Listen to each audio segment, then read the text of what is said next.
कि आपने कभी सोचा है कि वही लोग जिनके लिए आप सब कुछ कुर्बान करते हैं जब आप मुश्किल में हों तो क्या वो आपके साथ खड़े होंगे।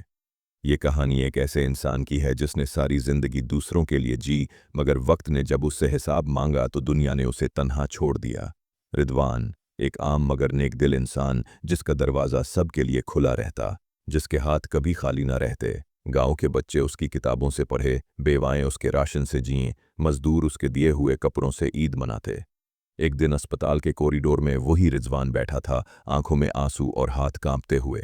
उसकी बेटी जिंदगी और मौत के बीच थी और डॉक्टरों ने कहा, इलाज के बगैर उम्मीद खत्म है। वो एक एक दरवाजे पर गया, वही लोग जिनके लिए कभी उसने सब कुछ किया। किसी ने कहा, भाई हालात खराब हैं। किसी ने कहा, मैं याद तो करता हूं मगर आज खुद मजबूर हूं। किसी ने फोन ही नहीं उठाया।